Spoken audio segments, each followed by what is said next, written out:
Hello everyone, welcome to my channel NEET study area.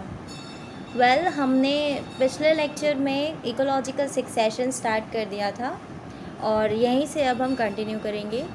पिछला lecture जो है वो अचानक से अब्रप्टली स्टॉप हो गया था, तो हम वहीं से कंटिन्यू करेंगे।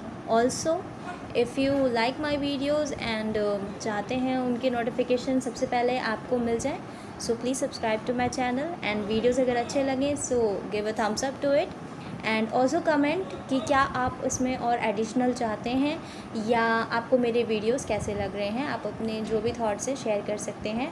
What ever doubts you have you can comment and I will surely answer it. Thank you.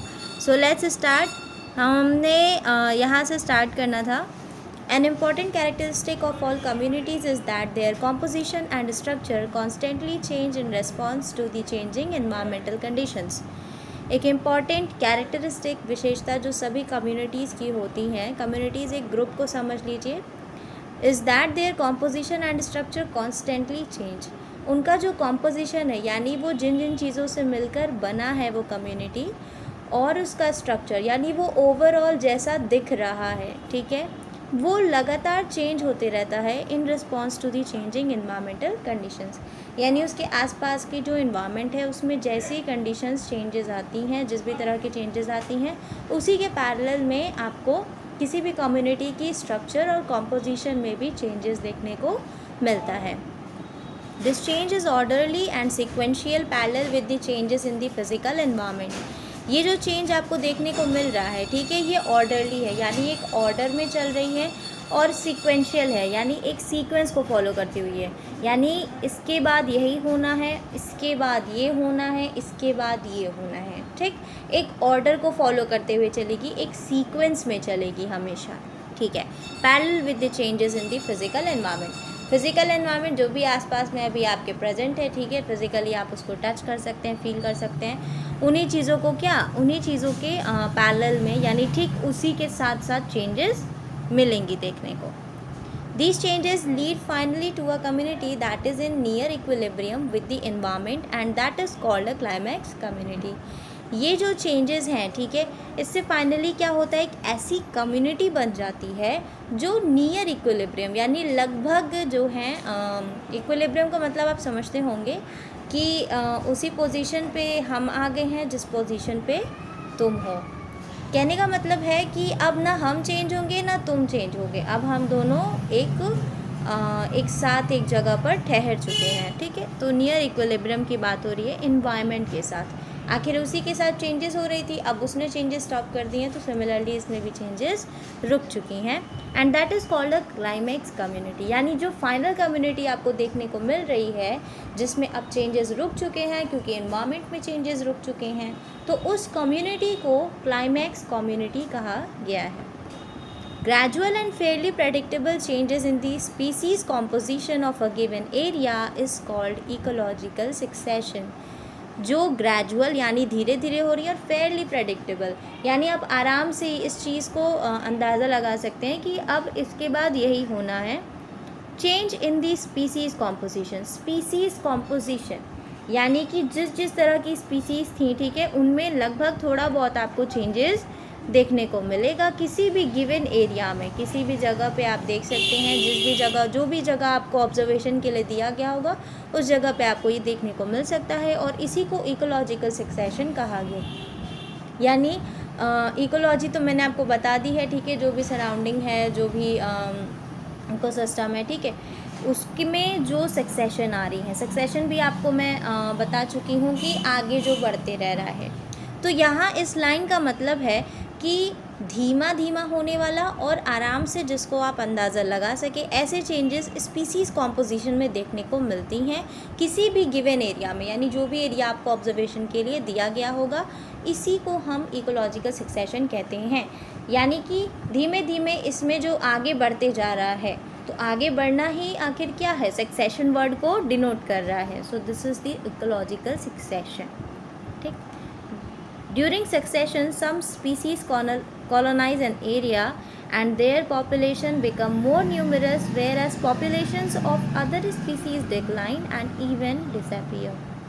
जब सक्सेशन हो रहा होता है उस टाइम पे कुछ स्पीसीज़ किसी एक जगह को कॉलोनाइज़ कर लेते हैं, यानी वहाँ पे अपनी कॉलोनी बसा लेती हैं, and their population become more numerous, और उन्हीं की पॉपुलेशन वहाँ पे बढ़ने लगती है, जबकि दूसरी स्पीसीज़ की जो वहाँ पे पॉपुलेशन थी वो धीरे धीरे कम होने लगती है और एक टाइम के बाद गायब भी हो जाती है। ठीक, ओके। तो सक्सेशन के टाइम पे क्या देखने को मिलता है कि कुछ स्पीसीज़ आई, किसी एक जगह को कॉलोनाइज़ किया, तो वहाँ पे जो रह रही थी स्पीसीज़, उन स्पीसीज़ का क्या होता है, ये जो आई हैं ये तो अपना नंबर वहाँ पे बढ़ाने लगती हैं, पर जो पहले से थी उनका क्या होता है, डिक्लाइन होने लगता है, उनकी पॉपुलेशन कम होने लगती है और डिसअपियर भी हो जाती है, यानी गायब हो जाती है। Entire sequence of communities that successively change in a given area are called share. ठीक, अब ये वर्ड जो सेयर है इसको ध्यान में रखिएगा। कहा है कि जो भी आपको सीक्वेंस देखने को मिल रहा है, ये पूरा जो सीक्वेंस है ना, एक के बाद एक होने वाली जो आपको दिख रही हैं कम्युनिटीज़ की, जो सक्सेसिवली चेंज हो रही हैं, ठीक, यानी लगातार क्या हो रहा है, बदलते जा रहा है इन अ गिवन एरिया, उसी को सेयर कहा गया है। ठीक है, तो ये जो पूरा सीक्वेंस है इसी को हमने क्या, सेयर कहा गया। और ये पूरा सीक्वेंस में क्या है, कम्युनिटीज़ की वो पूरी सीक्वेंस जिसमें हमें किसी भी दिए गए जगह पर चेंजेस लगातार देखने को मिल रहे होते हैं, उसी को हम सेयर कहते हैं। तो सेयर वर्ड एक्चुअली में किसको डिनोट कर रहा है, पूरे सीक्वेंस को ये सेयर वर्ड डिनोट कर रहा है। और किस चीज़ का सीक्वेंस है, कम्युनिटीज़ में आने वाली चेंजेस की सीक्वेंस को सेयर कहा गया है। ओके, एक individual transitional communities are termed seral stages और सीरल कम्युनिटीज़। जो इंडिविजुअल ट्रांजिशनल कम्युनिटीज़ हैं, ठीक है, यानी किसी एक कम्युनिटी को अगर हम ध्यान से देखें, ठीक है, तो वो भी तो आखिर कम्युनिटीज़ आपस में ट्रांजिशन कर रही हैं, ठीक, वो चेंज हो रही हैं। तो जो कम्युनिटीज़ में आपको जो भी ट्रांजिशन देखने को मिल रहा है, किसी एक कम्युनिटी पे अगर आप ध्यान देंगे तो उसको हम सीरल स्टेज या सीरल कम्युनिटीज़ कहते हैं। ठीक है, यानी जब कम्युनिटी का आप कोई एक ट्रांजिशन स्टेट को ध्यान से देख रहे होते हैं, वो जो एक पर्टिकुलर ट्रांजिशन स्टेट होती है उसको हम सीरल स्टेज या सीरल कम्युनिटी कहते हैं। तो सेयर वर्ड जो है वो किसके लिए है, एंटायर सीक्वेंस के लिए, जो पूरा एक सीक्वेंस चल रहा है उसको सेयर वर्ड से डिनोट किया गया है। और जो ट्रांजिशन स्टेट आ रहा है, ट्रांजिशन स्टेट क्या होता है, जब कोई एक चीज़ किसी दूसरे में परिवर्तित हो रही होती है, तो वो जो परिवर्तन के बीच में, ठीक है, अभी वो बदल ही रहा है, तो जब बदल ही रहा होता है तो उसको ट्रांजिशन स्टेट बोलते हैं। ठीक, और वो किसी भी कम्युनिटी का एक पर्टिकुलर, यानी किसी एक ट्रांजिशन स्टेट को हम बोले, हमें नहीं पता कि कितने ट्रांजिशन स्टेट आ सकते हैं, ठीक, लेकिन लेट्स से अगर 8 यानी 8 ट्रांजिशन अगर आ रहे हैं तो 8 ट्रांजिशन उसके सीरल स्टेजेस या सीरल कम्युनिटीज़ कहलाएंगे। यानी हम कहेंगे कि इस कम्युनिटी में जो 8 ट्रांजिशन स्टेज हैं, यानी उसका मतलब क्या है कि 8 सीरल स्टेजेस हैं या 8 सीरल कम्युनिटीज़ हैं। आई होप ये आपको समझ आ गया होगा, क्योंकि ये एक ट्रांजिशन स्टेट को बोल रहा है सीरल स्टेज या sural communities. In the successive seral stages, there is a change in the diversity of species of organisms, increase in the number of species and organisms, as well as an increase in the total biomass. तो successive sural stages में, यानी लगातार जो sural stages आपको देखने को मिल रही हैं, बढ़ती हुई सीरल स्टेजेस में आप देख सकते हैं कि स्पीसीज़ की जो डाइवर्सिटी है, डाइवर्सिटी क्या मतलब है, डाइवर्स होना, ठीक है, यानी कई तरह की चीज़ों का वहाँ पे इन्वॉल्वमेंट होना, यानी वो वहाँ पे हमें नहीं पता कितने सारे स्पीसीज़ हैं, ठीक है। तो ये जो स्पीसीज़ की डाइवर्सिटी है ना, ये बदलती रहती है, यानी उसमें कब कितने स्पीसीज़ हैं उस कम्युनिटी में, ये हमेशा जो है बदलते रहेगा सीरल स्टेज बदलने के साथ। यानी जब जब ट्रांजिशन होगी, जब जब कम्युनिटीज़ में ट्रांजिशन आएगा, तब तब स्पीसीज़ की डाइवर्सिटी में चेंजेस आएंगी। Increase in the number of species and organism as well as an increase in the total biomass. Species की डाइवर्सिटी में चेंज आया। दूसरा, नंबर ऑफ़ स्पीसीज़ बढ़ेंगी, डाइवर्सिटी बढ़ने के साथ डाइवर्सिटी चेंज होने के साथ नंबर ऑफ़ स्पीसीज़ बढ़ेंगी और साथ ही ऑर्गेनिज़म्स भी बढ़ेंगे, जिससे टोटल बायोमास में भी बढ़ोतरी होगी। तो यहाँ पे कुछ 2-4 चीज़ें हैं जो बढ़ रही हैं। सबसे पहले तो डाइवर्सिटी में चेंज आ रहा है, स्पीसीज़ डाइवर्सिटी में चेंज आ रहा है। दूसरा, नंबर ऑफ़ स्पीसीज़ जो हैं वो बढ़ते जा रही हैं। तीसरा, ऑर्गेनिज़म्स भी बढ़ रहे हैं और साथ ही टोटल बायोमास भी बढ़ रहा है। ये तो सिंपल सी बात है, ऑर्गेनिज़म बढ़ रहे हैं, नंबर ऑफ़ स्पीसीज़ बढ़ रहे हैं, तो जाहिर सी बात है टोटल बायोमास भी बढ़ेगा। और स्पीसीज़ डाइवर्सिटी आ रही है। स्पीसीज़ डाइवर्जन का क्या रीज़न हो सकता है, क्यों डाइवर्सिटी आ रही है?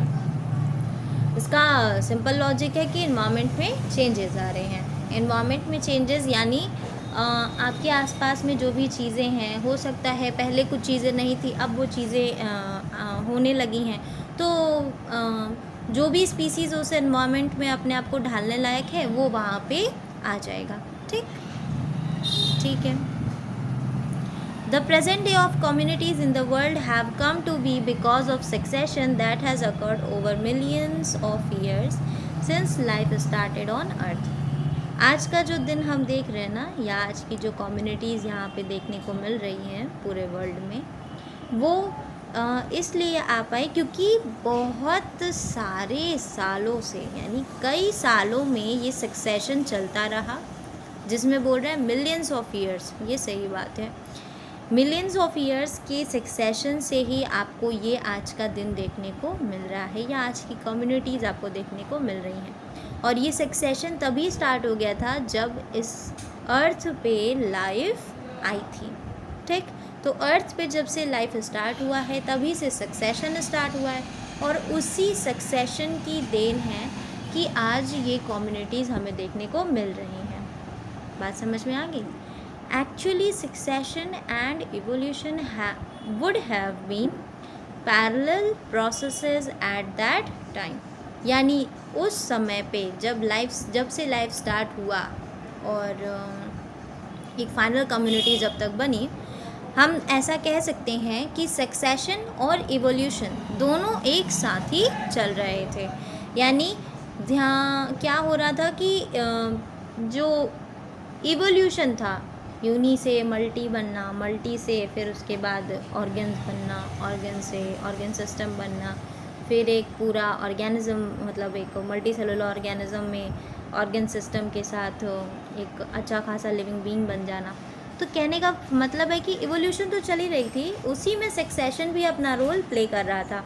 यानी इन्वायरमेंट भी उसी टाइम पे चेंज हो रही थी। ये तो आपको पता है ना, धीरे धीरे करके इन्वायरमेंट में चेंजेस आए, उस हिसाब से अडेप्टेशन चेंज हुआ, हैबिटेट चेंज हुआ, उस हिसाब से फिर लिविंग बीइंग्स नए नए तरह के फिर स्पीसीज़ जो है वो आए। ठीक है, ये सब एक इवोल्यूशन चैप्टर का पार्ट है। बट मैं कहना क्या चाह रही हूँ कि सक्सेशन वर्ड जो है वो किसको डिनोट कर रहा है कि हमें जो चेंजेस आई हैं, ठीक है, या किसी भी कम्युनिटी में जो चेंजेस आती हैं वो अक्सर इन्वायरमेंट में आने वाले चेंजेस के पैरेलल थी।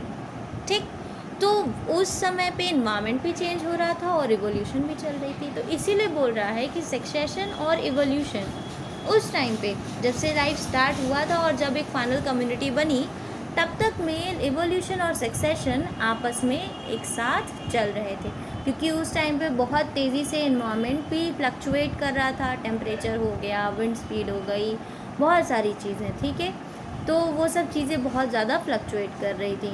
तो और इवोल्यूशन भी हो रहा था उसी टाइम पे, तो ये दोनों चीज़ एक साथ ही चल रही थी। ठीक है, जिससे एक फाइनल कम्युनिटी भी मिल गई और इवोल्यूशन से हमें फिर बहुत सारी ऐसी स्पीसीज़ मिल गई जो इस इन्वायरमेंट को अडाप्ट कर रही। ठीक है, succession is hence a process that starts in an area where no living organism are there. Succession हाँ एक ऐसा प्रोसेस है जो उस जगह पे शुरू होता है जहाँ पे कोई भी लिविंग ऑर्गेनिज्म नहीं था, यानी कोई भी जिंदा जीव नहीं था। These could be areas where no living organisms ever existed, say bare rock, or in areas that somehow lost all the living organisms that existed there.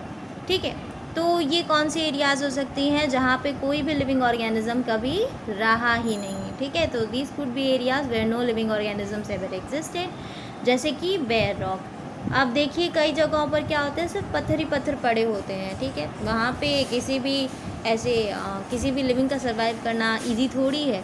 किसी भी लिविंग को सर्वाइव करने के लिए सबसे पहले सॉइल की नीड होती है, जिससे क्या होता है वहाँ पे क्रॉप्स वगैरह, प्लांट्स वगैरह ग्रो करते हैं, तो फिर किसी दूसरे लिविंग को जीने के लिए उसकी नीड्स के अकॉर्डिंग चीज़ें मिलना शुरू हो जाती हैं। तो सबसे पहले सॉइल होना बहुत इम्पॉर्टेंट है, जो बेयर रॉक में नहीं मिल सकती हैं, ठीक है। यानी पथरीले पथरीले जो रास्ते आपको देखने मिलते हैं, या पत्थर वगैरह पड़े हुए, या कूल्ड लावा एरिया में अगर आप जाइए जहाँ पे अभी अभी ज्वालामुखी फटी हो और फिर वो ठंडी हो गई हो, तो वहाँ पे भी कहाँ ही कोई लिविंग जाकर जी पाएगा। कोई संसाधन का कोई है ही नहीं उसके जीवन के लिए कुछ भी, ठीक है। तो इसलिए इनमें दो चीज़ें आती हैं, सक्सेशन दो चीज़ें पे आप दो जगहों पे आपको देखने को मिल सकती हैं। पहले वहाँ जहाँ कभी लिविंग ऑर्गेनिज्म रही ही नहीं, क्योंकि शर्त ये है कि वहाँ लिविंग ऑर्गेनिज्म नहीं होनी चाहिए। तो दो तरह के जगह हो सकते हैं कि जहाँ कभी रही ही नहीं, यानी कभी हुई ही नहीं, तो बेयर रॉक बोल सकते हैं, ठीक। दूसरा है कि ऐसी जगह जहाँ से ऑर्गेनिजम्स ख़त्म हो गए, ठीक है। यानी कभी ज़िंदगी थी वहाँ पे, कभी वहाँ पे जीव जंतु रहते थे, लेकिन अब वो सब वहाँ से या तो जा चुके हैं या फिर किसी वजह से वहाँ पे ख़त्म हो गए हैं, ठीक। तो दो ऐसी जगहों के बारे में बात हुआ है। अब ऐसी जगह जहाँ पे कभी कोई लिविंग ऑर्गेनिज्म था ही नहीं, कभी भी नहीं था, तो उसको प्राइमरी सक्सेशन बोला जाता है, ठीक। और ऐसी जगह जहाँ पे कभी लिविंग ऑर्गेनिज्म रहा करती थी पर अब नहीं है, उसको बोला जाता है सेकेंडरी सक्सेशन। तो दो तरह के मिल गए हम लोगों को, एक प्राइमरी और दूसरा secondary. Examples of areas where primary succession occurs are newly cooled lava, bare rock, newly created pond or reservoir. The establishment of a new biotic community is generally slow. ऐसे एरियाज़ का example दिया गया है जहाँ पे primary succession हो सकती है। अब वो कौन सी हैं? पर newly cooled lava, as I said, ठीक है। कहीं पे नया नया ज्वालामुखी फटा, फिर वो ठंडा हो गया, सो न्यूली कूल्ड लावा। दूसरा है बेयर रॉक, ठीक है। यानी जो पथरीले, जहाँ पे सिर्फ पत्थर ही पत्थर, बहुत सारे पत्थर हैं, ठीक है, लेकिन उन पे अभी कोई किसी भी तरह की ऑर्गेनिज्म का कोई हमको दिखाई दे रहा है। जैसे एटलीस्ट एल्गी वगैरह भी रहती हैं, हमें अभी वो भी नहीं दिखाई दे रही है, so it's called bare rock, ठीक। न्यूली क्रिएटेड पॉन्ड और रिजर्वॉयर, यानी नया नया अभी कोई पॉन्ड बन गया है, कोई रिजर्वॉयर बन गया है, ठीक है। तो वहाँ पे जब कोई चीज़ नई नई बनी तो ऑफकोर्स वहाँ पे कभी कोई लिविंग ऑर्गेनिज्म नहीं रही होगी, अब नया नया बना है, तो ऑफकोर्स अब वहाँ पे कुछ ऑर्गेनिजम्स के आने की संभावना है, ठीक है। The establishment of a new biotic community is generally slow. किसी भी नए जीव जंतु की कम्युनिटी का इस्टेब्लिश होना, वहाँ पे उनका रुकना, वहाँ पे उनका फलना फूलना, ठीक है, ये बहुत ही धीमा होता है। किसी भी अगर ऐसी जगह पे जाएं जब हमको चाहिए कि नया कम्युनिटी कहीं जाकर बस जाए, ठीक है, तो वहाँ पे उसको बसने में बहुत टाइम लगता है। आई होप आपने मूवीज़ वगैरह में देखा होगा कि एक बंजर जगह पे जाकर कुछ लोगों ने जाकर अपना बसेरा किया, वहाँ पे अपनी ज़िंदगी गुजारी। तो ऐसे किसी भी नए जगह पे जाने के बाद किसी का ज़िंदगी बीत पाना, मतलब जी पाना मेरा मतलब है, वो काफ़ी डिफ़िकल्ट हो जाता है, क्योंकि हमें अभी वहाँ पे कोई भी रिसोर्सेज अच्छे से अवेलेबल नहीं है। हमको रिसोर्सेज अवेलेबल होने में या तो खुद से करना है अवेलेबल, या तो फिर वेट करना है कि वो अवेलेबल होने लगे। तो इसलिए कोई भी नई कम्युनिटी अगर हमें बसानी होती है तो वो टाइम लगता है, ठीक है। तो इसीलिए बोला है कि ये काफ़ी स्लो प्रोसेस है। Before a biotic community of diverse organism can become established, there must be soil. यानी अगर आप चाहते हैं कि कहीं पर भी कोई जीव जंतु की एक कम्युनिटी जाकर बसे, वहाँ पे वो फले फूले, तो उसके लिए क्या होना चाहिए? सबसे पहले वहाँ पे मिट्टी होनी चाहिए, वहाँ पे सॉइल होना बहुत इम्पोर्टेंट है। Depending mostly on the climate, it takes natural processes several hundred to several thousand years to produce fertile soil on bare rock. Climate पे अगर हम डिपेंड करें या क्लाइमेट को देखते हुए अगर हम बात करें तो नेचुरल प्रोसेसेस से जो ये सॉइल वगैरह बनती हैं, इनमें 100 से 1000 ईयर्स लग जाते हैं, ठीक है। बहुत ज़्यादा लंबा समय लगता है नेचुरल प्रोसेस से सॉइल बनने के लिए। एक फर्टाइल सॉइल बनने के लिए बेयर रॉक पे। तो सॉइल जब बनना होता है तो ये काफ़ी लंबा प्रोसेस होता है, 100 से हज़ारों सालों तक वेट करना पड़ता है कि वहाँ पे सॉइल बन सके, और ये क्लाइमेटिक चेंजेस से ही ये पॉसिबल है। ठीक है, तो ये क्लाइमेट डिपेंडेंट चीज़ है कि सॉइल जो है वो कितने टाइम में वहाँ पे बनेगा, क्योंकि ऑफ कोर्स ये अगेन एक लिविंग का ही काम है। तो जब जब उसके फेवरेबल क्लाइमेट आएंगी तब वो आराम से अपने काम को कर पाएगा। और ये सॉइल बनने का प्रोसेस भी आपके इसी बुक में है, मैं बता रही हूँ कहाँ पे है, प्लांट किंगडम में बताया गया है, तो वहीं पे बताऊँगी, यहाँ नहीं बताऊँगी। चलो ठीक है। Secondary succession begins in areas where natural biotic communities have been destroyed, such as in abandoned farmlands, burned or cut forests, lands that have been flooded. Since some soil or sediment is present, succession is faster than primary succession. Secondary succession जो है वो ऐसे areas में शुरू होती है जहाँ पर कभी कोई बायोटिक कम्युनिटी, ठीक है, नेचुरल बायोटिक कम्युनिटीज़ जो हैं वो डिस्ट्रॉयड हो गई हैं, ख़त्म हो गई हैं। जैसे कि अबेंडन्ड फार्म लैंड्स, अगर ऐसे देखा जाए कि कहीं पे फार्मिंग हो रही थी लेकिन अब वहाँ की सॉइल क्योंकि अब उतनी फर्टाइल नहीं रही है तो उस जगह को छोड़ दिया गया है। तो भले से क्रॉप वहाँ पे थे लेकिन लिविंग थी ना, कभी तो कम्युनिटीज़ थी ना। अब देखो जहाँ पे क्रॉप होंगे वहाँ पे माइक्रोब्स होंगे, वहाँ पे अर्थवॉर्म्स वगैरह होंगे, और क्या, और बहुत सारे इंसेक्ट्स होंगे। ठीक है, तो एक आखिर आपको दिख ही रहा है ना कि वहाँ पे लिविंग एक कम्युनिटी बन गई थी। लेकिन क्योंकि वहाँ पे अब सॉइल फर्टाइल नहीं रही है इसलिए फार्मर्स ने वहाँ फार्मिंग छोड़ दी। भाई फर्टाइल नहीं है सॉइल तो वहाँ पे तो ग्रासेस भी खुद से ग्रो नहीं करेंगी, मतलब कुछ भी वहाँ पे ग्रो होना पॉसिबल नहीं है। तो वो फार्मलैंड्स भी एक तरीके से सेकेंडरी सक्सेशन में इंक्लूड हो जाता है। अगेन बर्न्ड या कट फॉरेस्ट, यानी कि कोई जंगल था वो या तो जल गया या जला दिया गया या फिर काट दिया गया। ठीक, तो एक तरीके से वहाँ पे भी कम्युनिटी पहले थी लेकिन अब नहीं है। अगेन वहाँ पे ग्रो करने में, उसको दोबारा से वैसा बनाने में टाइम लगेगा। Lands that have been flooded, जहाँ पे कभी फ्लड आया रहा हो वैसे भी जगहों को सेकेंडरी सक्सेशन में इंक्लूड किया गया। तो ये पूछ लेता है क्वेश्चंस के फॉर्म में, आपको दे देगा, कई सारे ऐसे ऑप्शंस में गिवन रहेंगे या फिर ऐसे करके एक सीक्वेंस में लिखा रहेगा, आपको फिर उसमें से बताना होगा कि कितने सेकेंडरी सक्सेशन में है, कितने प्राइमरी सक्सेशन में है, या डायरेक्टली पूछ सकता है कि कौन सेकेंडरी है कौन प्राइमरी में इंक्लूड है।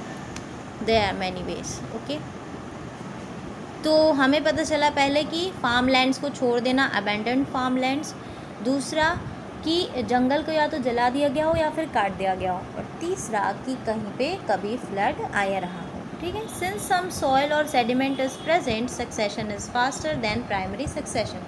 अब यहाँ पे आप देख सकते हैं कि सॉइल प्रेजेंट है, हाँ, कभी फर्टिलिटी में भी लो हो गई हो, ठीक है, या वहाँ से चीज़ों को उखाड़ के फेंक दिया गया हो, कोई भी रीज़न हो, लेकिन सॉइल अभी भी वहाँ पे है, सॉइल बनानी नहीं है, सॉइल है। तो इसलिए सेकेंडरी सक्सेशन जो है वो वहाँ पे जो सक्सेशन है वो काफ़ी तेज़ी से काम करता है बजाय प्राइमरी सक्सेशन के। Description of a ecological succession usually focuses on changes in vegetation.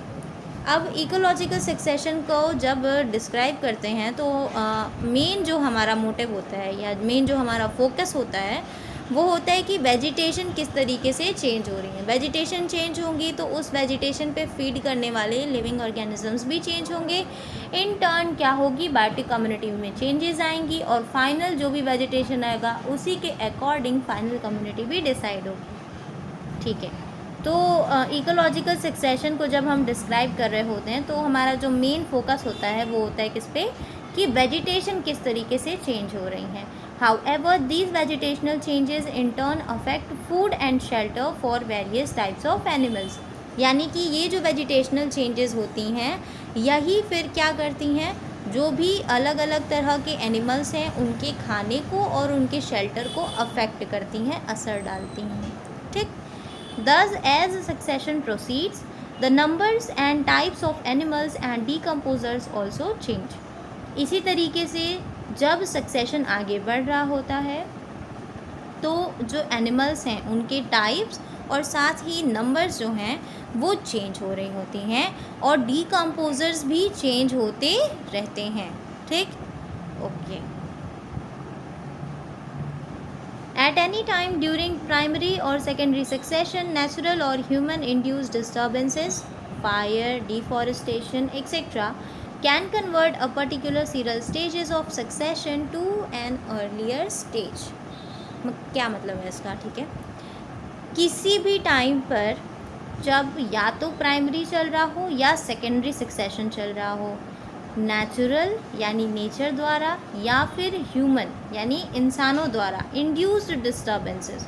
अब या तो नेचर खुद डिस्टर्बेंसेस लेकर आए या फिर हमारी वजह से कोई डिस्टर्बेंस इस सक्सेशन में आ जाए. अब एग्जाम्पल भी गिवन है किस तरीके के. मान लीजिए आग लग गई, पेड़ को काट दिया गया, ये इस तरह के कुछ डिस्टर्बेंसेस जो हैं वो आ सकती हैं. तो अगर हमने ऐसा किया या ऐसा हुआ तो जो भी पर्टिकुलर स्टेज है, कोई भी सीरियल स्टेज है, वो वापस से अपने अर्लियर स्टेज में पहुंच जाएगी. यानी कि ट्रांजिशन होकर किसी तरीके से वो अपने अगले ट्रांजिशन में पहुंची थी, लेकिन हमने डिस्टर्बेंस क्रिएट किया. उस डिस्टर्बेंस की वजह से वो अपने अभी वाले ट्रांजिशन से पीछे वाले ट्रांजिशन में वो वापस चली जाती है. एज़ फॉर एग्ज़ाम्पल, किसी तरीके से वहाँ पे पेड़ वगैरह उगना शुरू हुए थे. ठीक है, ठीक है. यहाँ पे जो हमने ऊपर अपने ऊपर इसके ऊपर वाला जो पैरा है इसमें हमने देखा था, नहीं इसके ऊपर, हाँ यहाँ वाले पे हमने देखा था कि बर्न्ड या कट फॉरेस्ट. ठीक है, तो इसी पर तो हमको आकर सेकेंडरी सक्सेशन करना था. अब हमने क्या कर दिया, डिस्टर्बेंस इंड्यूस कर दी, फायर लगा दिया, डिफॉरेस्टेशन किया, तो आखिर वो फिर से अपने उसी रूप में आ गया ना जैसा वो था. अब फिर से उसको वहाँ से स्टार्ट करना पड़ेगा. तो ये जो हम डिस्टर्बेंस क्रिएट करते हैं इसकी वजह से अगर वो आगे बढ़ा भी था तो वो वापस से पीछे आ जाता है. Also such disturbances create new conditions that encourage some species and discourage or eliminate other species. अब इस तरह का जब कोई डिस्टर्बेंस हम करते हैं, ठीक है, उसकी वजह से एक नया तरह का कंडीशन वहाँ पे बन जाता है. अब जो नया कंडीशन बना है, किसी भी तरह का कंडीशन हो सकता है, किसी भी तरह का चेंजेस हो सकता है हमारे डिस्टर्बेंस की वजह से, और उस चेंज की वजह से ऐसा हो सकता है कि कुछ स्पीसीज़ उस चेंज की वजह से बहुत ही अच्छे से वहाँ पे रह लें. ठीक है, बढ़िया से उनका सर्वाइवल हो जाए, वो उस जगह पे और भी तेज़ी से ग्रो करने लगे. लेकिन वहीं दूसरी तरफ क्या होता है कि दूसरी स्पीसीज़ ख़राब हो जाती हैं, यानी दूसरी स्पीसीज़ वहाँ पे नहीं रह पाती हैं. जैसे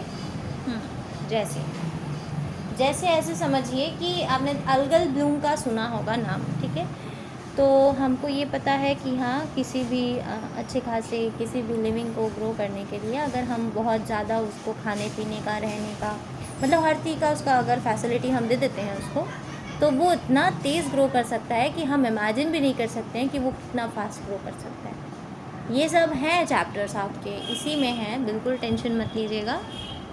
अभी जो समझा रहे हैं उस पर फोकस करिए कि ठीक है. तो अल्गल ब्लूम में क्या होता है कि जब हम बहुत ज़्यादा मिनरल वाले वाटर्स को, ठीक है, बहुत ज़्यादा जिसमें ऑर्गेनिक मटेरियल हो, मतलब बहुत कुछ, यानी एक अच्छा खासा पानी जिसमें अच्छा खासा फूड हो किसी भी लिविंग के ग्रो करने के लिए, वो जब हम किसी वाटर बॉडी में डिस्पोज करते हैं तो वहाँ पे अल्गल ब्लूम के केसेस सबसे ज़्यादा देखने को मिलते हैं. यानी वहाँ पे सबसे तेज़ी से जो है जो कोई भी वाटर बॉडी का कोई भी वाटर बॉडी है तो उसके सरफेस पे ये एल्गी बहुत ही तेज़ी से ग्रो करती है, और इतना तेज़ ग्रो करती है कि पूरे पानी को जो है वो ढक देती है. ठीक, इससे क्या होता है, सनलाइट नीचे तक नहीं पहुंच पाता है, तो बहुत सारे प्लांट्स होते हैं जो ऑलरेडी डाई हो जाते हैं, और उनके डाई होने से क्या होता है कि ऑक्सीजन लेवल भी क्या होता है, डिक्रीज़ होने लगता है, CO2 के साइकिल पे असर पड़ता है, बहुत सारी चीज़ें अफेक्ट होती हैं. ठीक है, तो दूसरी स्पीसीज़ पे असर पड़ रहा है ना. एक स्पीसीज़ तो बहुत अच्छे से ग्रो किया, लेकिन बाकियों का क्या. तो वही बता रहा है कि आप जब डिस्टर्बेंस क्रिएट करते हैं तो कुछ स्पीसीज़ तो ग्रो करने में बहुत ही माहिर निकलते हैं, उनके लिए तो वो प्लस पॉइंट निकलता है, लेकिन दूसरे स्पीसीज़ के लिए वो एक बहुत ही बड़ा वाला नेगेटिव इम्पैक्ट क्रिएट करता है, जिसकी वजह से वो वहाँ से एलिमिनेट भी हो जाते हैं। ठीक है, सक्सेशन ऑफ प्लांट्स, इसमें क्या बोला है? Based on the nature of the habitat, whether it is water और वेरी वेट एरियाज और it is on very dry areas, succession of plants is called hydrarch और ज़ेरार्क रिस्पेक्टिवली। अब nature of habitat के basis पे अगर देखें हम, ठीक है, हैबिटेट वगैरह में किसी को आई होप दिक्कत नहीं होना चाहिए। खैर अगर है दिक्कत तो हैबिटेट का मतलब है कि जो हैबिचुअल प्लेसेस हैं, ठीक है, यानी आपका हैबिटेट क्या है कि आप प्लेन सरफेस पे रहते हैं, आपके लिए इतना टेम्परेचर काफ़ी होता है, आप इस तरह के वेजिटेशंस को कंज्यूम करती हैं, आपको इस तरह के विंडी एरियाज़ चाहिए होते हैं, मतलब बहुत सारी चीज़ें आपको अफेक्ट कर रही होती हैं, तो उसी को हैबिटेट के नाम से जाना जाता है कि हाँ आप यहाँ के निवास की, मतलब आप इस तरह की जगहों पर आराम से रह लेते हैं, ठीक है, तो वो आपका हैबिटेट हो जाता है। तो हैबिटेट का जो भी नेचर है उसके बेसिस पे, अब मान लीजिए चाहे वो हो गया वाटरी यानी पानी जैसा हो गया, यानी ऐसा हो सकता है कि आप पानी में आराम से सर्वाइव करते हैं, या आपका सर्वाइवल एरिया जो है वो पानी है, या फिर बहुत ही ड्राई एरियाज़, ठीक है। तो ये दो जो जगह हैं इनकी बेसिस पे प्लांट्स का जो सक्सेशन है उसको हाइड्रार्क या ज़ेरार्क कहते हैं, ठीक है, रिस्पेक्टिवली। अभी समझाती हूँ।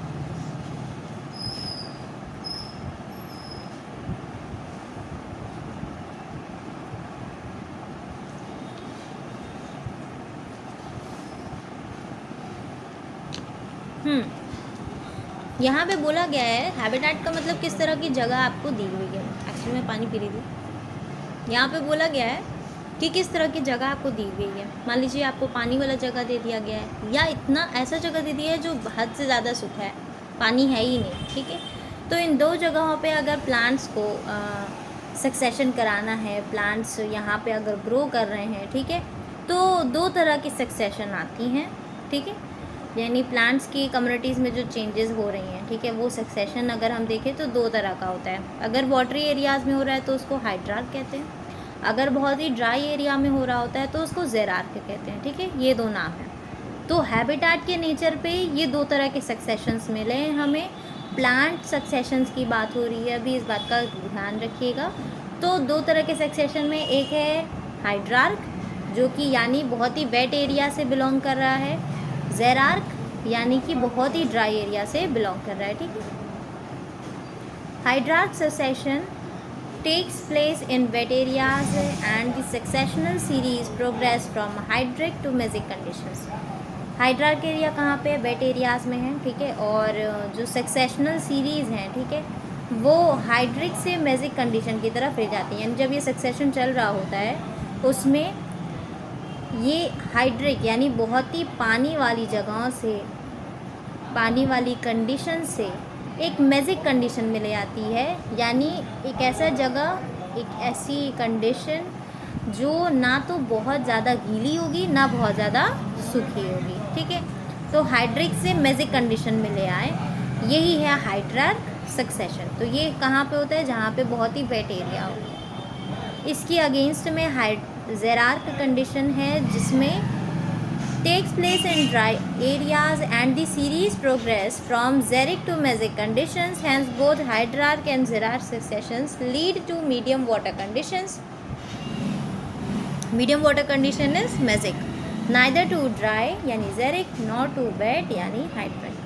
तो xerarch succession कहाँ पे होता है? ड्राई एरियाज़ में होता है। और ये जो प्रोग्रेस है, ये जो प्रोग्रेस आपको देखने को मिलेगा ये ज़ेरिक कंडीशन से यानी बहुत ही सूखे हुए से एक मेजिक कंडीशन मिलेगा, यानी वो जगह जो ना तो बहुत सूखी होगी ना बहुत ही गीली होगी।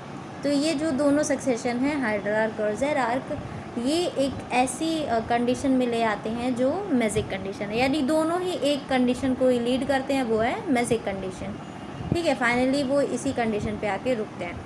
और ये मेजिक कंडीशन क्या है कि ना तो ये बहुत ज़्यादा सूखा होगा ना ही बहुत गीला होगा, दोनों के बीच का है। Species that invade a bare area are called pioneer species. In primary succession on rocks, these are usually lichens, which are able to secrete acids to dissolve rock, helping in weathering and soil formation. Later, these pave way to some very small plants like bryophytes, which are able to take hold in the small amount of soil. जो species in bare areas पे InvIT करती हैं, अब ये पहले तो soil बनाने वाली बात हो रही है, ठीक है, तो बेयर एरियाज़ की बात हो रही है। जब स्पीसीज़ यहाँ पे इन्वेट करती हैं तो उनको पायनियर स्पीसीज़ कहा जाता है, यानी इस जगह पर जो स्पीसीज़ सबसे पहले आती हैं उनको पायनियर स्पीसीज़ कहा जाता है बेयर एरियाज़ में, ठीक है। प्राइमरी सक्सेशन जब हो रही होती है रॉक्स पे, तो यहाँ पे यूजुअली कौन आते हैं, लाइकेंस आते हैं, जो कि एसिड सिक्रीट करते हैं, जिससे रॉक जो है वो डिसॉल्व हो जाता है, ठीक। Helping in weathering and soil formation. अब देखो ये लाइकेंस है ना, तो इनके बारे में कहा, इनके लाइकेंस के बारे में तो दिया हुआ है बायोलॉजिकल क्लासिफिकेशन में, ठीक है। और लाइकेंस के ही साथ एक और है ब्रायोफाइट्स, राइट। और लेकिन लाइकेंस के साथ में ब्रायोफाइट्स का ही एक है, वो आपको प्लांट किंगडम में पढ़ाया जाएगा। अभी खैर इसको समझिए कि ये जो लाइकेंस है, ठीक है, ये एक तरह का एसिड सिक्रीट करते हैं, जिससे कि रॉक्स क्या हो जाती हैं, वो डिज़ोल्व होने लगती हैं, और ये डिज़ोल्व होना ही वेदरिंग में हेल्प करती हैं, यानी सॉइल के टूटने में रॉक्स को टूटने में मदद करती हैं, जिससे फिर सॉइल का फॉर्मेशन हो पाता है। अब इससे क्या होता है, ये इससे एक ऐसा रास्ता बन जाता है जिसमें, यानी एक ऐसा वे निकलता है to some very small plants like bryophytes. अब इससे क्या होता है कि कुछ ऐसे छोटे छोटे प्लांट्स हैं जो यहाँ पे आराम से ग्रो करना स्टार्ट कर देते हैं, जैसे कि ब्रायोफाइट्स, ओके। तो ये ब्रायोफाइट्स के लिए यहाँ पे रहना ये आसान बना देता है, तो ब्रायोफाइट्स के लिए यहाँ पे ग्रो करने का रास्ता ये आसान कर देता है। Which are able to take hold in the small amount of soil. अब ब्रायोफाइट्स एक स्मॉल प्लांट है, तो वो थोड़े से ही सॉइल में आराम से अपने आप को वहाँ पे जमा लेता है, ठीक है। They are with time succeeded by higher plants and after several more stages ultimately a stable climax forest community is formed. ये जो हैं, ठीक है, टाइम के साथ हायर प्लांट्स फिर यहाँ पे आने लगते हैं, और after several more stages ultimately a stable climax forest community is formed. Finally क्या होता है, एक स्टेबल क्लाइमैक्स कम्युनिटी बन जाती है। The climax community remains stable as long as the environment remains unchanged. अब जो क्लाइमैक्स कम्युनिटी है, ठीक है, ओके, शायद मैंने आपको ये एक्सप्लेन नहीं किया है। ये टाइम के साथ जो है यहाँ पे फिर हायर प्लांट्स आने लगते हैं, ठीक है, ब्रायोफाइट्स फिर वहाँ से हटने लगते हैं, और बड़े बड़े वहाँ पे प्लांट्स जो हैं वो ग्रो करने लगते हैं। और कुछ और स्टेजेस के बाद, यानी हायर प्लांट्स आ गए, ठीक है, लेकिन अभी भी कुछ स्टेजेस बाकी हैं, जिसके बाद फिर एक स्टेबल फॉरेस्ट बनता है, जो कि अब एक स्टेबल जब आ गया है तो वही क्लाइमैक्स कम्युनिटी है, तो इसलिए इसको स्टेबल क्लाइमैक्स फॉरेस्ट कहा गया है, जो यहाँ पर अब बन चुका है। लेकिन हायर प्लांट्स के तुरंत आने के बाद नहीं हुआ, कुछ और स्टेजेस भी आए और उसके बाद ये स्टेबल फॉरेस्ट बना। अब ये जो क्लाइमैक्स कम्युनिटी है, ठीक है, ये तब तक स्टेबल रहेगी जब तक उसका इन्वायरमेंट स्टेबल है, यानी इन्वायरमेंट जो है वो जब तक पूरी तरीके से नहीं बदलती है, उसमें जब तक बदलाव नहीं आएंगे, तब तक ये कम्युनिटी भी स्टेबल रहेगी। I told you earlier, with time the xerophytic habitat gets converted into a mesophytic one. तो समय के साथ क्या होता है, जो ज़ेरोफिटिक हैबिटेट है, ठीक है, वो कन्वर्ट होने लगता है मेसोफिटिक में, ओके, ठीक है।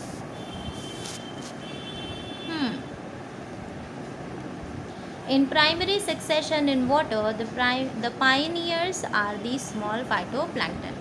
अब अभी तो लैंड पे हमने देखा था, ठीक है, लैंड यानी अभी रॉक्स पे देखा था। अब पानी में देखेंगे कि वहाँ पे जब प्राइमरी सक्सेशन हो रहा हो, तब पाइनियर में कौन से लोग हैं, तो पाइनियर में आते हैं स्मॉल फाइटोप्लैंक्टन्स। जब पानी में बात चल रही होती है तो वहाँ पे आते हैं small phytoplanktons, which are replaced with time by rooted submerged plants, rooted floating angiosperms, followed by free floating plants, then reed swamp, marsh meadow, scrub and finally the trees, ठीक है। तो पहले तो फाइटोप्लैंक्टन्स आते हैं जिनको रिप्लेस करके फिर रूटेड सबमर्ज्ड प्लांट्स आते हैं, फिर रूटेड फ्लोटिंग एंजियोस्पर्म आते हैं, उसके बाद फ्री फ्लोटिंग प्लांट्स आते हैं, उसके बाद फिर रीड स्वैम्प आते हैं, फिर मार्श मेडो आती है, स्क्रब होता है, और फिर उसके बाद फाइनली ट्रीज आते हैं। ये जो आपको ये पूरा सीरीज़ दिया ना, this you have to learn, आपको ये हर हाल में याद करना होगा क्योंकि क्वेश्चंस आए हुए हैं, क्वेश्चन पूछे गए हैं टेस्ट सीरीज़ और एग्ज़ाम दोनों में, ठीक है। So you have to learn this कि इसमें क्या क्या सीक्वेंस है।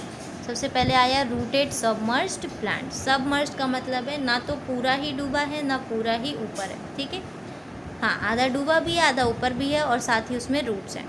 रूटेड फ्लोटिंग एंजियोस्पर्म, अब वो फ्लोट कर रहा है, वो डूबा नहीं है, वो फ्लोट कर रहा है, उसमें रूट्स हैं और वो एंजियोस्पर्म है, ठीक है। उसके बाद क्या आते हैं फ्री फ्लोटिंग प्लांट्स, यानी अब तक तो उसके रूट्स जो हैं, जड़ जो हैं, वो जो भी वाटर बॉडी थी उसके लैंड तक जा रही थी, लेकिन अब वो आराम से खुद फ्लोट कर सकता है, ठीक है। हाँ, वो कहीं से भी किसी से जुड़ा हुआ नहीं है। उसके बाद फिर आता है रीड स्वैम्प, फिर मार्श मीडो, फिर स्क्रब और उसके बाद ट्रीज़। अभी पेज आएगा, यहाँ पे देखिए, यहाँ पे इन सबको फ़ोटो के थ्रू आपको समझाया गया है कि किनको क्या नाम गिवन है। अभी आएंगे इस पर भी, पहले यहाँ कंप्लीट कर लेते हैं। तो रीड स्वैम्प, मार्श मेडो, स्क्रब और फिर trees. Climax again would be a forest, again जो क्लाइमेक्स आएगी कम्युनिटी वो फिर से फॉरेस्ट ही होगी, ठीक है। तो जेरिक और हाइड्रिक हमने दो कंडीशन देखी थी, दोनों यहाँ पे समझा दिया गया है। With time the water body is converted into land, अब समय के साथ क्या होगा, जो वाटर बॉडी थी वो लैंड में कन्वर्ट हो जाएगी। फाइन। सेकेंडरी सक्सेशन में जो स्पीसीज़ होती हैं वो इन्वेड करती हैं depend on the condition of the soil. Secondary succession में कौन सी स्पीसीज़ वहाँ पे आएगी ये डिपेंड करता है कि सॉइल की कंडीशन क्या है, वहाँ पे पानी कितना है, एनवायरनमेंट कैसा है, ऑल्सो द सीड्स और द प्रोपेग्यूल्स प्रेजेंट, अब किस तरह के सीड्स वहाँ पे प्रेजेंट हैं, कौन से प्रोपेग्यूल्स हैं, इन सब पर डिपेंड करते हुए वहाँ पे कोई भी स्पीसीज़ इन्वेड करेगी। तो ये सारी बातें हैं। अगर क्वेश्चन पूछ दे कि सेकेंडरी सक्सेशन में किस तरह की स्पीसीज़ का इन्वेजन होता है या वो किन चीज़ों पे डिपेंड करती हैं, ठीक है।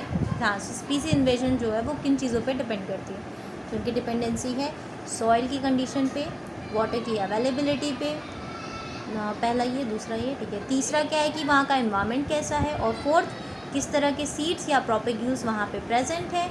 इन चार चीज़ों पे डिपेंड करते हुए हमको समझ आता है कि वहाँ पे कौन सी स्पीसीज़ इन्वेड करेगी। Since soil is already there, अब सॉइल तो वहाँ पहले से प्रेजेंट है, the rate of succession is much faster and hence climax is also reached more quickly. तो इस वजह से यहाँ पे जो सक्सेशन है वो सबसे तेज़ होने लगती है और क्लाइमैक्स भी बहुत जल्दी रीच हो जाता है, बहुत जल्दी पहुँच जाती है। Okay, what is important to understand is that succession, particularly primary succession, is a very slow process taking maybe thousands of years for the climax to be reached. Okay, तो यहाँ पे जो इम्पोर्टेंट है समझना, what is important to understand, यहाँ पे क्या हमें समझने की ज़रूरत है वो ये कि जो सक्सेशन है ना, ठीक है, और उसमें भी जो प्राइमरी सक्सेशन है ये बहुत ही धीमा प्रोसेस है, बहुत स्लो प्रोसेस है, जिसमें 1000 साल लग सकते हैं, बहुत हज़ारों सालों का ये काम है। उसके बाद जो है एक क्लाइमेक्स कम्युनिटी हमको वहाँ पे देखने को मिलती है। Another important fact is to understand that all successions whether taking place in water और on land proceeds to a similar climax community the mesic. तो दूसरा इम्पॉर्टेंट फैक्ट ये है कि हमें इस चीज़ को समझना है कि कोई भी सक्सेशन हो, चाहे वो पानी में हो रहा हो या लैंड में हो रहा हो, वो एक क्लाइमेक्स कम्युनिटी ही फाइनली देगी जो कि मेसिक होगा। अभी हम जो पढ़ रहे थे वो प्लांट सक्सेशन था, इस बात को ध्यान में रखिएगा। प्लांट सक्सेशन में दो तरह के सक्सेशन, हाइड्रिक और मेसिक सक्सेशन, हाइड्रिक और जेरिक सक्सेशन थे जो फाइनली मेसिक कम्युनिटी को, ठीक है, प्रोसीड किए। हाँ, ओके। अब देखो सबसे पहले आया फाइटोप्लैंक्टन, ठीक। अब भाई इतना छोटा है कैसे दिखाया वो, ठीक है। तो फाइटोप्लैंक्टन, फिर सबमर्ज्ड प्लांट्स, ये देखिए, ठीक। उसके बाद फिर सबमर्ज्ड फ्री फ्लोटिंग प्लांट्स, सी फ्लोट कर रहे हैं और कुछ हद तक डूबे हुए भी हैं, ठीक है। रीड स्वैम्प स्टेज, नीचे से ऊपर की तरफ उगते हुए।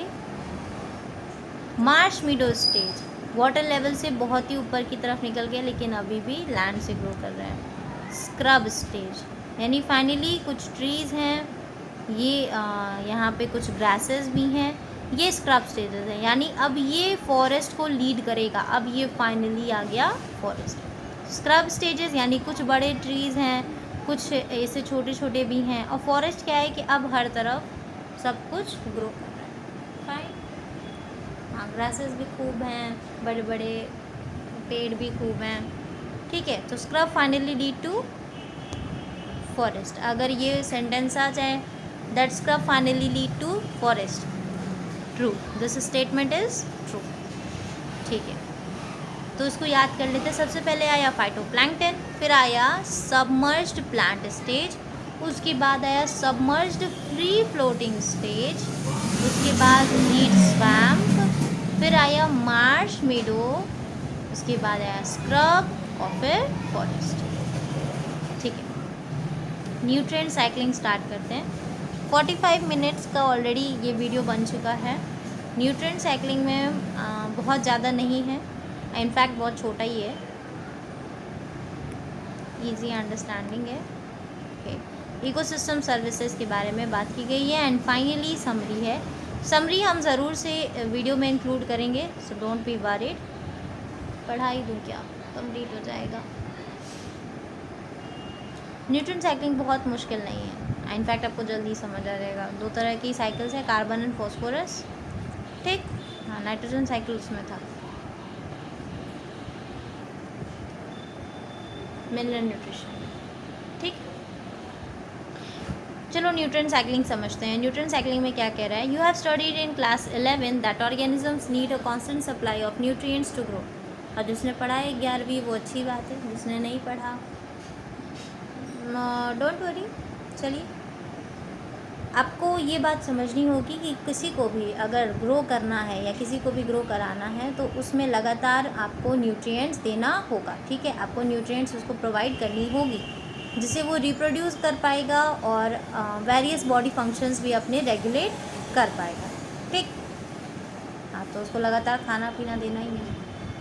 ये बातें तो हमने स्टार्टिंग में ही कर रखी है, इस चैप्टर में भी एक्चुअली में समझाया हुआ है। ये 11 चैप्टर में मिनरल न्यूट्रिशन को मोस्टली समझा रहा है, उस चैप्टर में ही इन बातों पे थोड़ा ज़्यादा गौर किया गया था। एनीवेज, ये आई थिंक लाइन आपको समझ आ गई होगी। अमाउंट ऑफ न्यूट्रिएंट्स जैसे कि carbon, nitrogen, phosphorus, calcium etcetera present in the soil at any given time is referred to as standing state. ऐसे है ना, स्टैंडिंग क्रॉप है एंड स्टैंडिंग स्टेट है। क्रॉप क्या, बायोमास को डिनोट कर रहा था, और ये जो स्टैंडिंग स्टेट है ये न्यूट्रिशन यानी न्यूट्रिएंट्स को डिनोट करेगा। तो कितना न्यूट्रिएंट है, ठीक है, अमाउंट ऑफ न्यूट्रिएंट। अब एग्जांपल के तौर पे न्यूट्रिएंट्स में होंगे कार्बन, नाइट्रोजन, फॉस्फोरस, कैल्शियम, ठीक है, etcetera present in the soil at any given time is referred to as standing state. Soil में ये प्रेजेंट है किसी भी गिवन टाइम पर, उसी को स्टैंडिंग स्टेट कहा जाता है। तो सॉइल में एक्चुअली में न्यूट्रिएंट्स के अमाउंट को स्टैंडिंग स्टेट बोला गया है, और ये किसी भी गिवन टाइम पर हो सकता है, यानी एक पर्टिकुलर टाइम पे ये जो भी वैल्यू आप निकालेंगे वो स्टैंडिंग स्टेट वहाँ का होगा, ठीक। It varies in different kinds of ecosystem and also on a seasonal basis. अब ये किसके साथ चेंज करता है, ये चेंज होते रहता है डिफरेंट काइंड ऑफ इकोसिस्टम्स में। It varies in different kind of ecosystems and also on a seasonal basis. Seasonal basis पे भी ये जो है चेंज होते रहता है। तो it varies in different kind of ecosystem, अलग अलग इकोसिस्टम में ये वैरी करता है, and also on a seasonal basis, यानी सीजन चेंज होंगे तब भी इसमें चेंजेस होंगे। तो स्टैंडिंग स्टेट की बात इतनी थी। चलो इसको यहीं तक अभी रोक देते हैं, और कमेंट्स में बताइएगा कि आपको इस चैप्टर के एक्सरसाइज करवाने हैं कि नहीं। इफ़ कमेंट्स नहीं आएंगे एक्सरसाइजेस के लिए then I will not do it, fine. और अगर कमेंट्स में आप कहेंगे तो मैं ज़रूर से इस पर करूँ, फाइन। तो नेक्स्ट वीडियो आने से पहले प्लीज़ कमेंट्स में बता दीजिएगा कि आप एक्सरसाइजेस चाहते हैं या नहीं। बाकी समरी तो मैं ज़रूर से इंक्लूड करूँगी। And thanks for watching this video, and hopefully आपको ये चैप्टर समझ आ रहा होगा, और जितना अच्छा अंडरस्टैंडिंग होगी उतनी अच्छी लर्निंग होगी। सो प्लीज़ अच्छे से प्रिपेयर करिएगा अपने एग्ज़ाम्स को, अब अनलकी होना एक अलग मैटर हो जाता है, ठीक है, किस्मत वगैरह को इतना मत कोसिएगा। मेरे साथ भी कुछ बैड लक हुआ है, ठीक है, बहुत bad incidences I have been through. लेकिन मैं ये कहूँगी कि आपको होप नहीं छोड़नी है, प्लीज़ ट्राई योर बेस्ट, ठीक है, एक अच्छा कमबैक करने के लिए। एंड आई रियली से कि इट डजेंट मैटर कि आप कौन से अटेम्प्ट में अपना नीट एग्ज़ाम या कोई भी कॉम्पिटिटिव एग्ज़ाम क्लियर करते हैं। द थिंग इज़ कि आप अपने 50 की एज में अच्छी खासी अर्निंग कर रहे हो, एक अच्छा खासा आपका खुद का घर हो, आप अपने पेरेंट्स को अच्छे से सपोर्ट कर पाएँ, खुद को इतना इंडिपेंडेंट बना पाएँ कि किसी का कभी भी आपको हेल्प लेने की ज़रूरत ना पड़े। एनीवेज़, जो भी डाउट्स होंगे प्लीज़ उनको कमेंट्स में शेयर करिएगा and subscribe to my channel. Thanks for watching.